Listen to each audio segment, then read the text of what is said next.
welcome to today's conversation. My name's Lindsay Young. I'm the president of 3 Aspens Media. First, just a little bit of housekeeping.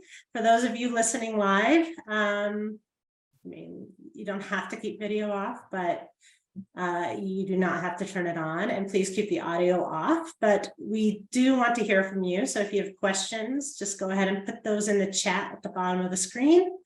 We'll either ask them as we get them, or we'll leave time for Q&A at the end. For those listening in on our podcast, Attract, Engage, Grow, or on YouTube, thanks for tuning in.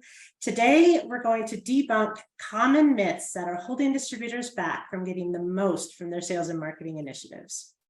This conversation is designed to challenge traditional thinking about marketing and wholesale distribution. We want to inspire you to re-examine your own approach, to uncover ways you can drive a better ROI from your efforts. Susan Merlo, my guest today, she's a consultant who specializes in digital sales and marketing strategies for the wholesale distribution industry.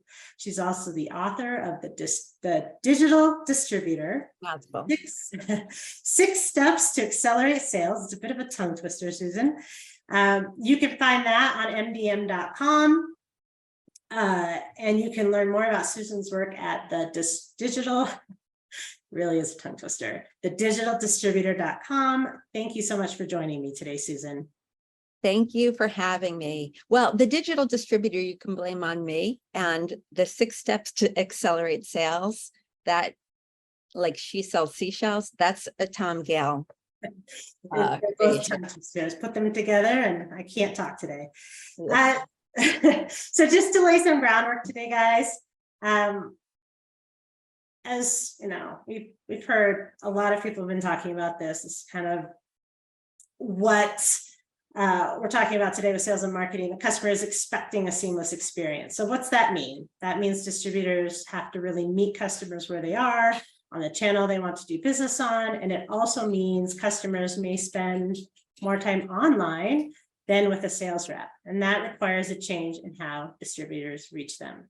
So a traditional sales approach no longer works for distributors. Marketing must step up and play a bigger role to succeed today. So let's just jump right in. Today we're covering 5 myths. We're going to jump right into the first one. And myth number 1 is your marketing has to be salesy to make a difference. Now, Susan, I'm a really strong believer in this one, that it's a myth.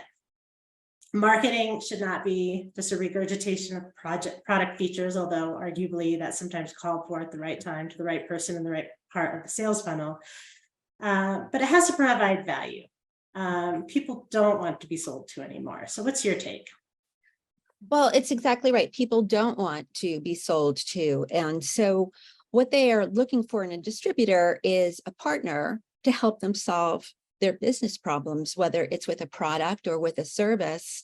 And it's up to the distributor to portray the value of their, whether, let me put it this way, the products, it's hard to distinguish from distributor to distributor because a lot of them sell the same products, but how you sell them, how you partner and come alongside your customers, the solutions that you provide that include the products, that's what's going to matter to your sales, your customers. Sorry, I get very tongue-tied too. But yeah, it's all about providing value because customers now, they have their pick of who they want to work with. And so if it's a, level playing field when it comes to products, who's going to bring the most value to the customer? That's what they're deciding when they choose their distributor. I agree. And, as you said, there's a lot of value that a distributor provides. And what I like to say is, when it comes to marketing, how can you take all of that expertise that your sales reps and technical specialists hold in their brains, for lack of a better way of framing it, get it out of their brains and use that and leverage that across all of your channels so that you can support the customer journey at every stage. And that means that marketing doesn't have to be salesy if at the top of the funnel if when someone is first being introduced to you, you're merely offering some advice on how to select the right hose for this application, for example, right? So adding that value at every stage means sometimes you're giving away quote unquote free advice, but you're providing value and you're reflecting the expertise that your company holds. You don't always have to be following up a blog post on X with a call from a sales rep. Right. And I know we're going to get into that a little bit later, but it's all about the value you provide and how you translate that across. Well, yeah, and how you communicate it. I mean, you have to think of it like this. When your salesperson goes in front of a customer or a prospect, depending on who that customer or prospect is, your salesperson knows exactly what to say. And it's not necessarily going to be salesy. It's going to be, how can I help you? What problem can I solve for you? Oh, we have an answer for that. I'm going to help you. That's what your salesperson is portraying. And now your marketing has to portray the exact same thing. Not what do you want to buy, but how can we serve you? What is your pain point? Because that's what is going to get their attention and see value. They want their pain point fixed. Right. Shall we move it to myth number 2? Yes. All right. So myth number Unless 2. anyone has questions. Is there any questions about that? No questions yet, but if you guys have any questions, just a reminder, just to throw them in the chat, or insights or additions to the conversation. We're welcome to whatever. Yeah. So myth number 2 kind of builds on this, right? The idea that people don't necessarily want to be sold to at every stage of their journey, you know, and every stage of their exploration of what, you know, what's going to solve their pain point.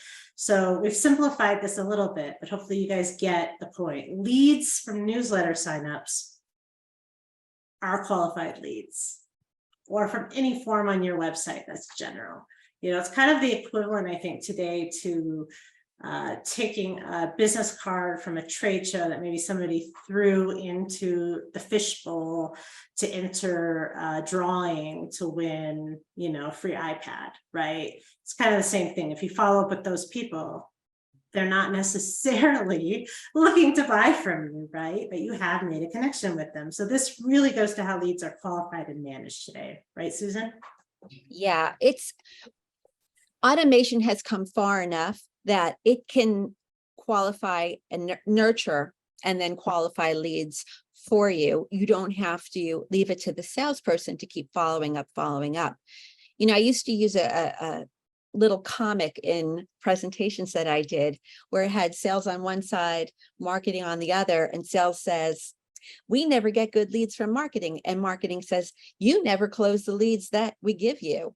And so, yeah, when someone's just signing up for a newsletter, they just want to be in touch. So what distributors have to do is have an automated plan for those are cold leads, and have a plan for those. Send them some information about this subject or that subject and see if they bite. It's almost like fishing. Now, if you have a form that says, we have this service, fill out the form and someone will call you, a salesperson has to call. So, and that doesn't always happen because, again, it gets mixed, it's thrown in the mix. If you give your salesperson just a spreadsheet of, well, here's all the activity from the website, it's not a good use of the salesperson's time to have to sort through those. So, and we're going to talk about it a little bit more, the segmentation, but that's where the segmentation has to start, is at that, you know, where they are in the sales funnel. Right, exactly. And, you know, I just want to point out, though, that just because you don't necessarily want to hand a name over to a sales rep because someone signed up for a newsletter or gave you a card at a trade show, just because you don't necessarily want to just hand that to a sales rep to follow up on, right? Doesn't mean that growing your list with those names is any less valuable, right? You're capturing people who are interested in what you do and want to hear from you, and you need a plan in place to nurture those people so that when they are ready to buy, your name comes up, right? So that's really critical. Even though you're not passing it off to a salesperson, doesn't mean it's not a very valuable addition to your database, so to speak. That's right. Every lead is a good lead, and you have to pull those leads into the top of your funnel. A lot of times I'll ask a client, okay, so tell me, what the sales cycle is from your website. A lead comes in, maybe they subscribe to the newsletter, or you met them at a trade show. Salesperson calls. My landscaper is here. This is just so you know. The salesperson calls and person's not ready to buy. So I'll say, well, okay, so then what happens? Nothing. Nothing. We go on to the next lead. And you know what? When it was face-to-face sales, when that was the real value in that distributor customer relationship, that worked because the salesperson always had someone else to go see, always had a really hot lead, always had someone that wanted to be followed up with. But now the way everything's moved to digital, especially after COVID, right? You can't let any lead go. You have to keep them in the sales funnel. I'm going to just close the window while you explain the next move. All right. All right. So we don't have a lawnmower yes, exactly. conversation. I just want to add to that, those points, that, our area of specialty is, of course, on the content side. And so if you are bringing someone into the funnel who has literally just signed up for a newsletter or just said, hey, keep us on your list because it seems like you'll add value and you'll send me things that will add value and provide me with information I do need, that requires planning, having content at every stage of the journey, and we're about to dive into this, but not sending them content that's not necessarily relevant to their world, right? Not sending a mining customer information that's actually better for a food and beverage processor, right? Very different worlds, very different products, very different applications, very different pain points. So that brings us into myth number 3. Personalization is adding someone's first name to an email. So obviously personalization goes way beyond just slapping someone's name on an email. So what's your take on that, Susan? This is a big one. Yeah, I love this one. Personalization has really come a long way. I can tell you that, years ago, and Lindsay, you probably have experienced this as well. Years ago, it was a big feat to get someone's name on your email, dear Susan, or next step was when it was in the subject line, your heart kind of skipped a beat when you saw your name. And then the next thing was, the name in the middle of the paragraph of an email. It's like, he's talking to me. Well, that wears off really quickly. So you still want people's heart to skip that beat when they read it and say, wow, he really gets me. And so for that reason, you have to start segmenting your audience so that you can personalize at that next level, that more granular level. Now, personalization does get very granular. And if you have, say you're emailing to 20,000 people or even 5,000 people, that's very hard to get that granular. But if you build your sales funnel the right way from a digital standpoint, it's almost like a pachinko game where the balls come down and they go into different little funnels and shoots, and they separate themselves. And so you just have to start. It's not hard. You start by segmenting, get big groups to smaller groups. And depending on your business, that's going to be, let me back up. When you're segmenting, you're going to segment based on different aspects of your audience, depending on your business. So it might be by title, it might be by revenue, it could be by who's the decision maker and who's not. who's the owner of the company and who's not, who's an influencer on the decision maker, that kind of thing. And each one of them will get a similar message, but a message that speaks directly to their role, so that they do think you're talking right to them. You want your customers to say, wow, he really gets me. Not like, wow, I should never have wasted time opening that email. I'm never going to open another email from them again. And then they're gone. So that's Right. not good. Yeah. Well, and to your point, Susan, so email marketing by far is still one of the most effective tools that you can embrace for your business today, which I think is hard for people to believe because we all get so much spam, right? I regret opening emails all the time, right? So I do see a question here. I'll finish my thought and then I'll share Gabe's 2 cents there. And so your inboxes are so busy. So imagine as a consumer, when you get an email, right, from like Lowe's or Amazon or whoever, right, some of these big box stores,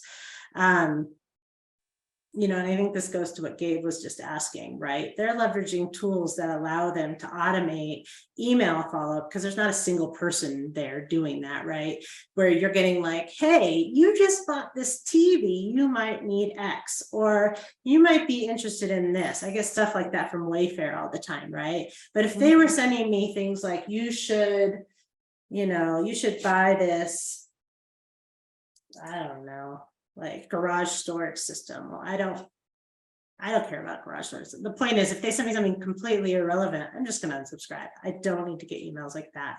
So as creepy as sometimes the messages we get on the consumer level are, if they're relevant, we don't mind them as much. And I think that carries over into the B2B. So I'm going to go ahead.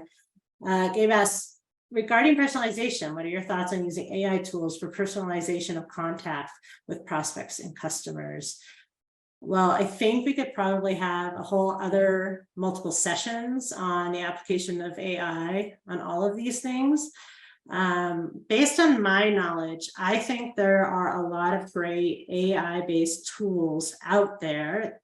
A lot of the big tech companies are integrating AI into some of their systems, and it's making, and then there's some one-off companies that are integrating AI or are built on AI that are making it really, really easy to personalize contacts with prospects and customers, right? Whether it's a recommendation engine on your website, you know, based on your buyer behavior, your industry, all of those things, automating that. Or driving those recommendations through sales reps to the customer. I think it's really wise for distributors to, I know this is a super high level answer, Gabe, sorry, but I think it's really wise to evaluate the application of those. But I recommend, again, I don't have a ton of experience in this, but I recommend taking a look at those tools and making sure they also understand a distributor's world, because we all know a distributor's world isn't the same as like a retailer's world, or, you know, that sort of thing. So that's my take on that question. Susan, do you have anything to add? Yeah, I do actually. And I apologize. I'm looking at my phone because the landscapers are setting off my Ring system. So sorry about that. Can't hear anything that helps. Yeah. Oh, good. Well, that's good. So yeah, I have a little bit of a different answer to that. When it comes to the kind of personalization that we're talking about, or that I'm talking about segmenting your audience and sending specific messages to certain segments, that's not AI. That's a function of the software. That's a program. It's no different than having it all works on a database. So if you think of an Excel spreadsheet and one of the columns says Mr. and one of the columns says Miss, or no, it's all one column, right? Mr., Ms., and Mrs., and you sort it, and the Mr. ones go to a certain, man's product, and the Mrs. and the Miss and the Ms. goes to a woman's, gets sent a woman's product ad or promotional thing. It's the same thing. For Home Depot, their database will have a column, homeowner, contractor, bought this, bought that, every single thing is another field in that database, and it's just sorting fields. Now, when you get into AI is when it's looking more forward, like intent data. And distributors, they're not really at that point yet. Right now, the personalization that we're talking about, it's just sorting and segmenting. So it's really easy to do. It doesn't have to be like way out there. Yeah, I think to your point, Susan, yeah, there are some great AI tools, sales-based tools that are coming out that I think are worth a look because they simplify some of and automate some of these functions. But a lot of distributors aren't there yet. And I think even starting small is going to make a big difference. I think is kind of your point, like knowing, not sending the same email to somebody in healthcare as you would to a manufacturer or whatever, right? So I think the point is there's a whole spectrum of opportunities, and you don't have to go all in on AI tools and invest in a big platform. You can to start, right? You can start with Excel and MailChimp or whatever, right? MailChimp. Yes, very easily. Yeah. It's just manual personalization. I mean, it's what we do. You have to look at your list.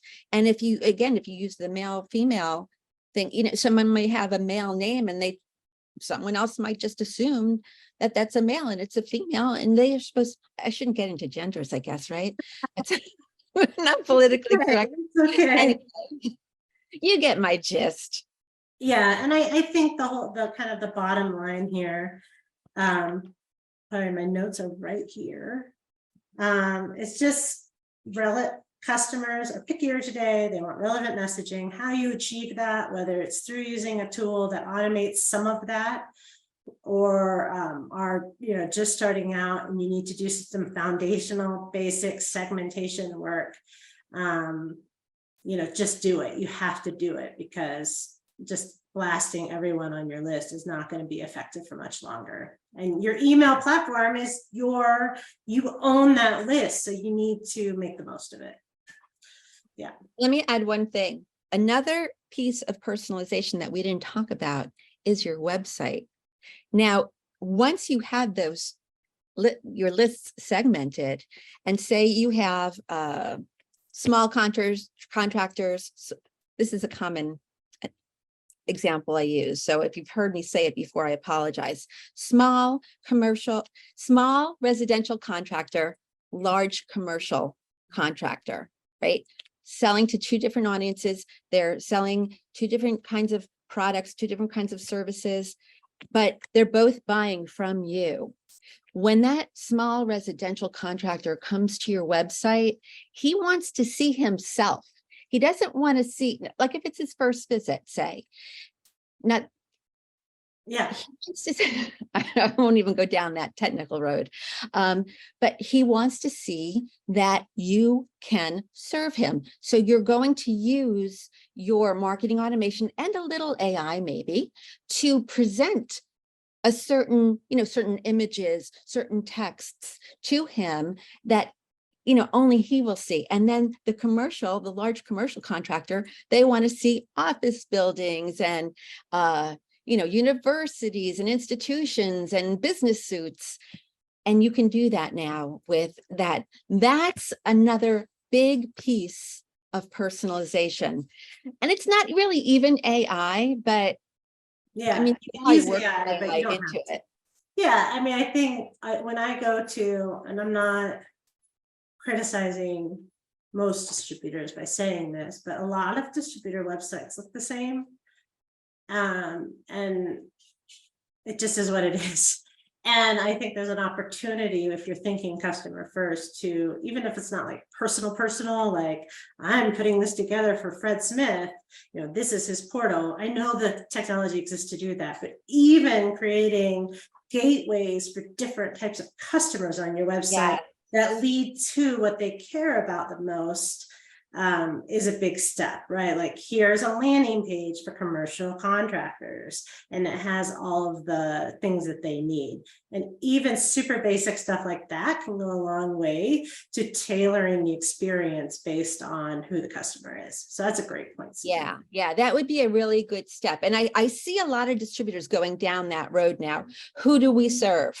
And you drop down and you see the list of their customers. And it's a really good step. Another good step I see too in that same, on that same theme is, are you looking for products or are you looking for solutions? That's one of my favorites because I'm a big proponent of promoting solutions. So, and I love to see that. Yeah, I mean, some people are there just to literally buy, I need to buy a bunch of masks, or gloves. I don't know. They're just there to buy what they need to buy and leave. But there might be some that are actually looking for specific solutions or packages. Answers to their problems. Make it easy. All right. Clearly, you and I could talk about this topic forever, so maybe we'll have to do a follow-up conversation on that. But let's move on to myth number 4, and this kind of builds off of personalization in that, well, I'll just give you the myth. The myth is it doesn't work. So we get this sometimes, right? That blog didn't drive any sales. That email didn't work. So we shouldn't do emails like that anymore. Google ads aren't converting, right? Our website, it's not working. We don't need e-commerce because no one's buying, the shopping cart, nobody's using the shopping cart. So the myth is it doesn't work. So Susan, what's your take on this? Well, if it's not working, then you're not doing it right. That's the short answer. If it's not working, then you're not doing it right. No, but seriously, I mean, and this makes sense, that old saying, 50% of my marketing works, but I don't know which 50%. Yeah. A couple of things on that. One is with digital today, if everything on the internet, even off the internet, you have to track the results of everything you do, whether it's, you put a coupon in the paper and there's a coupon code, and then you see how many people bought with that code and did it work? Did we make $100 because the ad cost us 80? Oh, well, we made 20%, 20%. Let's run it again. It's the same thing for every aspect of marketing. If it's not measurable at that basic level or at a really sophisticated level, then you just need to figure out how to make it measurable. Whether it's, like Lindsay said, personalization. You have a list of, say you have a list of 100 people and 10 of them are small contractors and 90 of them are large commercial contractors, and you send out something for small contractors, but you don't feel like segmenting your list, or you don't know about the list and you just send it to everybody. Well, it's not going to work. It's only going to work for 10% of the people, and maybe nobody will open it. So it does work. It always works. I mean, let me just say this. If distributors knew how well marketing can work for them, I say this all the time, they're going to kick themselves when they find out what they could have been doing with those big expensive CRMs all this time. Right. Yeah, I guess kind of my take on this, Susan, is that it's a long game today, right? Definitely. Yes, you can measure the success of individual promotions. It's very easy to do, but just because they didn't work doesn't mean that they're not worth doing. It just means you might have to try another way. For example, just sending the promotion to the specific customer segment that might be interested in said promotion because it's the right time of year for them to buy.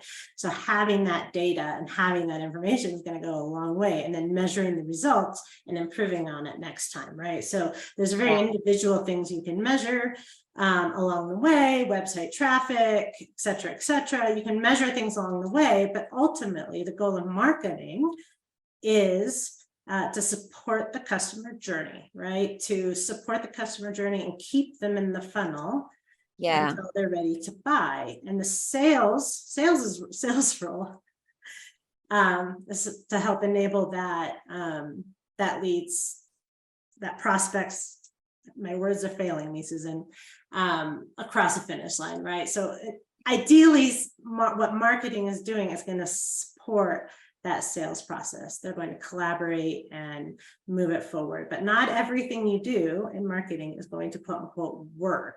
You have to look at it as a longer game. You know, you can't look at an email campaign in a silo. It has to go towards a broader strategy to engage your customers where they're at. So, I mean, I could talk forever about this topic, but we don't have time to do that. But I think the other point I wanted to make is that consistency is everything, right? Yeah. So you start out by sending an email newsletter out with valuable information for small residential contractors. Okay.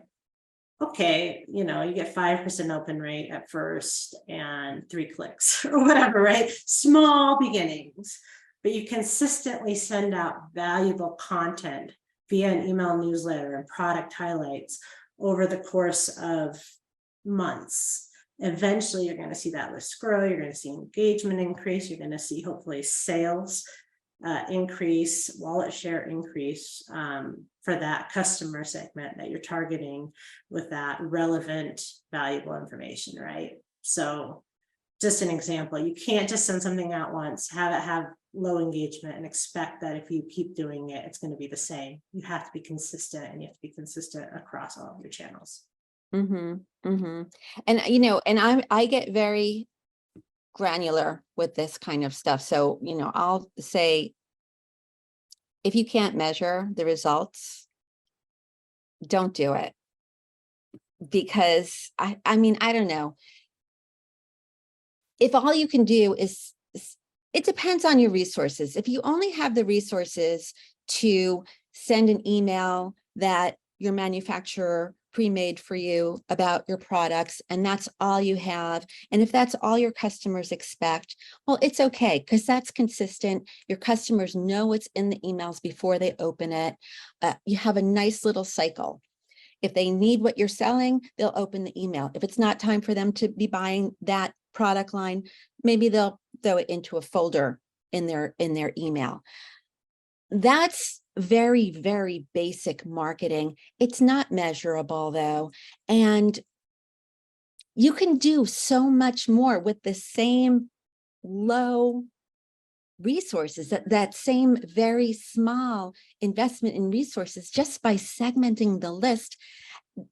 Even if you use something free, like MailChimp, I don't know if MailChimp's still free, but you can still measure the results. And you want to always look at that, because once you do find something that works, you want to figure out why it works so that you can do more of that without, you know, bombarding your audience. The last point I want to make on this before we move into the next myth is, so let's say you're spending money on Google Ads, or, you know, again, sending an email out, but you've not spent any time on your website. So you're sending someone to a generic page, and I don't want to get into the weeds here, but again, this speaks to it doesn't work, right? Okay, you've got a great Google ad, but you're pushing people to a page that's just a generic page that doesn't have any sort of call to action. There's nothing for the visitor to do. So yeah, of course it didn't work. So I think the other piece is just make sure all your pieces and parts are in place, that you have a great foundation, so that when you are testing, you know, some of the tools that are out there today, you know, you'll see better results. Yeah. I mean, in your point, exactly. There's a Google ad, it's going to a website, it's not producing. Right. Both are measurable. Right. How many clicks are the Google ad getting? How many people are landing on the website? Where are you losing them? And you want to always position your marketing that way, always. Right. The other thing I see distributors suffering with in that realm, in that area, is when, and I guess I said it before, when you find something that does work, you need to figure out why. Like, I had a client that they were making money hand over fist with Google ads, but they didn't know why. And, like, who wants to spend $8,000 a month on Google ads if you don't have to? And it was the same thing. Half of them are working, half of them are not. And I was like, well, did you do the analytics? No, they don't. Who's got time? They don't have time. And I get it. They're making money. But the problem with that, though, I mean, a couple of things is you can't do more of what works and less what doesn't. So save money. And the other thing is, once you stop running, you're married.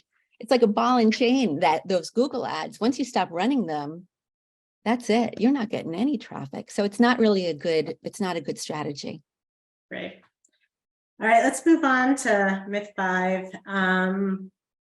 You can do it all. You can do it all. And what we mean by this, guys, is that, I mean, listen to Susan and I talk. There's so many different tools and methods and processes and channels that marketers today, that distributors today can reach their customers by. And a lot of distributors haven't set up the infrastructure yet to leverage a lot of the things we're talking about. And because of that, I feel like it dissuades some people from starting at all. But I guess our point is you don't need to do it all.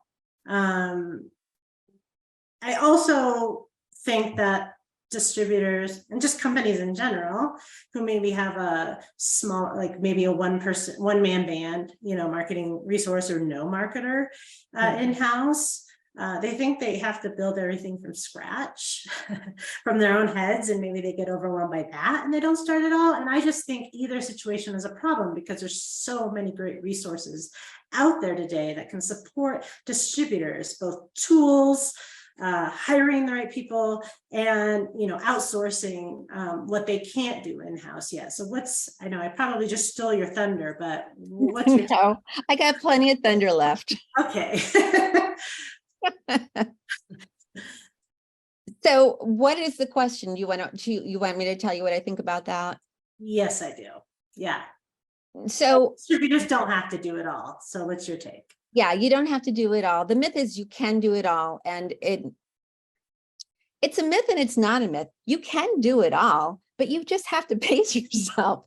Pace yourself. You don't have to do it all at once. Yeah. Wait, say that again. You don't have to do it all at once. Not all at once. You have to have a plan and goals and a process. And there's nothing that you're going to do in your marketing that hasn't already been done before. This is why I love marketing. And I especially love marketing with distributors, because everything that distributors are doing now, the rest of the world did like 6 years ago before COVID. Yeah. Distributors were one of the last industries where they really relied on that face-to-face sales relationship. Now there's more digital. So all you have to do is find what works, look at other industries' results, and talk to me, talk to Lindsay. We'll tell you what works because we know what works, and then put a plan. Tell us what your goals are. Tell us what you're trying to achieve. One of the hardest things for distributors to do, I will tell you, that is a must first step, is clean that list and get it segmented. If I had $1 for every, well, let's say if I had $1 for every record that was sent to a salesperson asking for, give us the title, give us the guy's first name, give us the right email address, I would be rich. It's really hard to get that from your salespeople, but it's got to be done. And there are services that do it for you. You don't have to. You don't have to do waste. I hate to say waste. It's not a good use of your salesperson's time.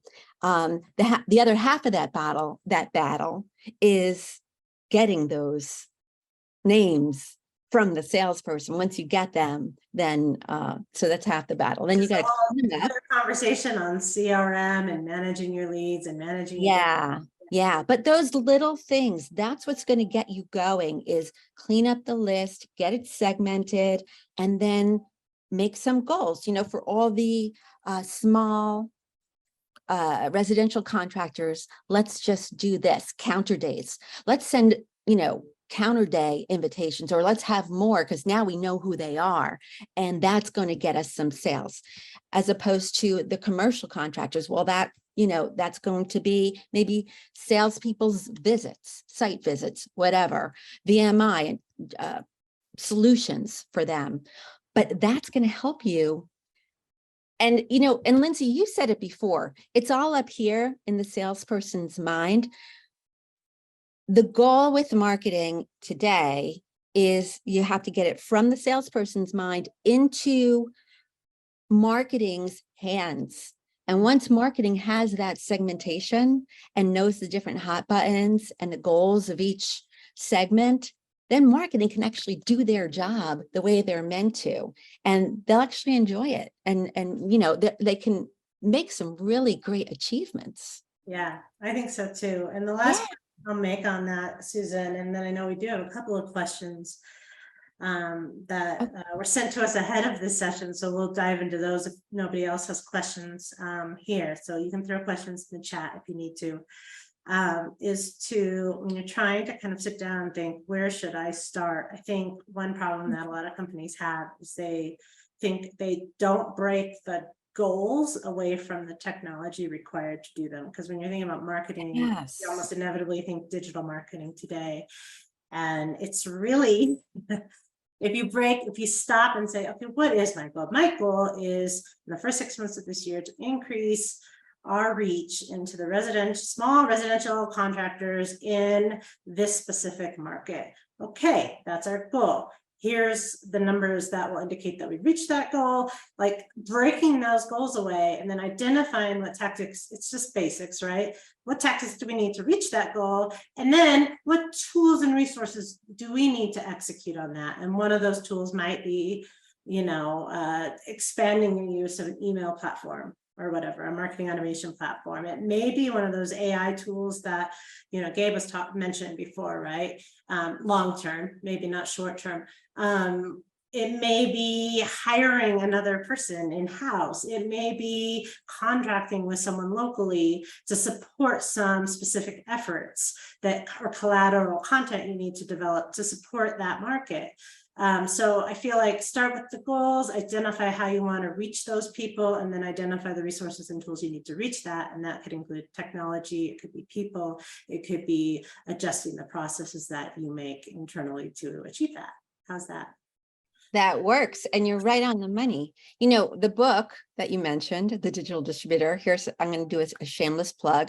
And I'm not really plugging the book because it's only for people that really want to do this, that are starting from the beginning and working through what we're talking about. But in the book, I specifically made choosing technology step 4. There are 3 very big steps before that. And I hate to say this, I get all emotional because it breaks my heart when I see the amount of money that distributors spend on technology that they're not using. And I think the reason I get really emotional is like they could be giving that money to me and they could be making so much better, a better return on that. You don't need these big tools. You just have to know how to use them, and you're not going to know how to use them until you know what you want from them. Right. Because, it's not all cut and, everyone's got different situation. I agree. All right, so we did have a couple of questions, like I mentioned. Unless you guys have some questions, you can throw them into the chat, but I'm just going to move into the first question that we were asked before the session even started. Susan, distributors looking to make their first official marketing hire, maybe someone that is no longer tasked with 3 different other functions in the organization.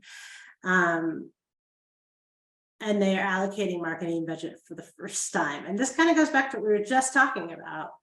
What should they spend it on? Sure. Well, it depends on what your goal is. What's your goal? It depends on what your goal is. Well, so we have a client in common. Let's use them as an example. And when I first started working with them, they had a marketing person that was full-time marketing.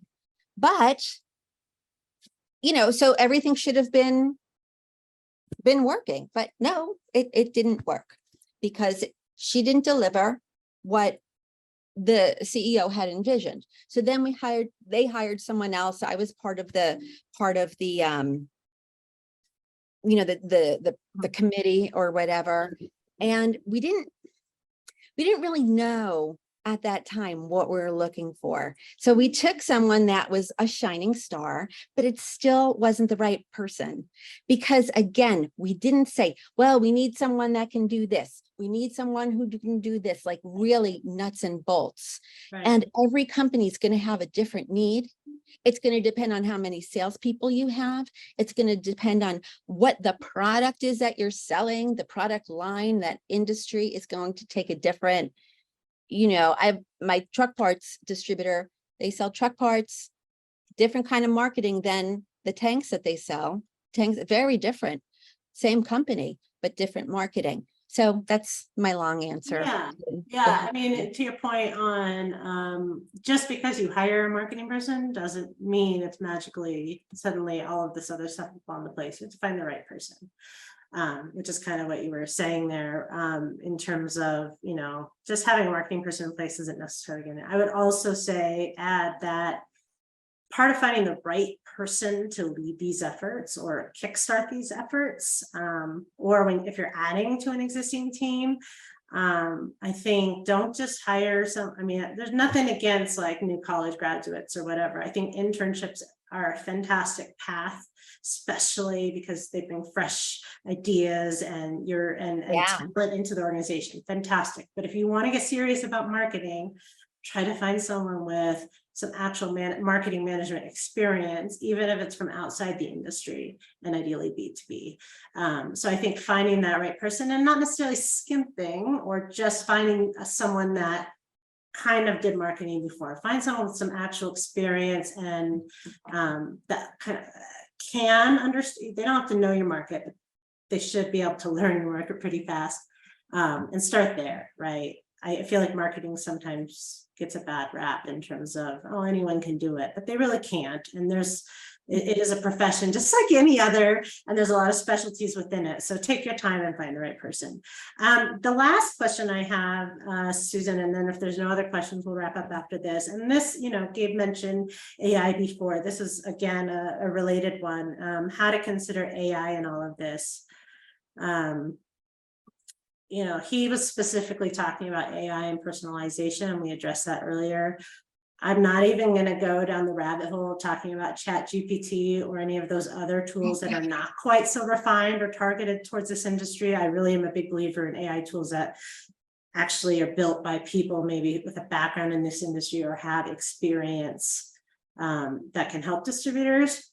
But aside from that, I feel like if you don't have the foundation in place, then none of these other tools are going to matter, right? Like I said, identify the tools, the technology, tools that you, or identify your goals, the technology you need to reach those goals, will, you know, then select those. You know, don't do it the other way around. Don't just use don't just use like a ChatGPT or some other generic tool that's untested before you actually know why you're leveraging it. So I know it's kind of a cop-out answer, right? But I think it's really important to not get caught up in hype until you know exactly what you need to do in your own house first. So yeah, I think that the most value you can get from AI today, when it comes to creating content anyway, is are ideas. You can get great ideas. Ask it a question that you're kind of struggling with. You know, how do I get from point A to point B? People are using it to negotiate. People are using it to create their resumes, that kind of thing. Just get ideas. Whatever it gives you is good. You're still going to have the same amount of work, but you know, it might be different work. It might be better work that you're going to end up producing. right. You know, I just want to go back about where you said about hiring. You and I, we have different views about the marketing and the industry. I would always go for someone with knowledge of the industry or marketing, because as you were talking, I'm thinking, if they're coachable, they have to be coachable. I guess if they're coachable, then they can learn the industry, or if they're coachable, they can learn marketing. but I would always bring someone in that has something to build on and that's open to learning new things and Yeah. understanding that distribution is totally different than almost every other industry. Right. Yeah. And is that a good note to end on? I guess that's Yes. I mean, if you look at what's the fella that we hired right before I brought you with the customer that we're sharing. We found him on LinkedIn. All I had to do, I just looked at his resume. He had no distribution experience at all. To your point, no distribution experience at all. And I looked at it and I called the CEO. It's like, don't even interview him, make him an offer. I can tell just by his resume that he's what you need, because it was clear that he wasn't afraid to do hard things and that he was really looking for something to sink his teeth in the marketing realm.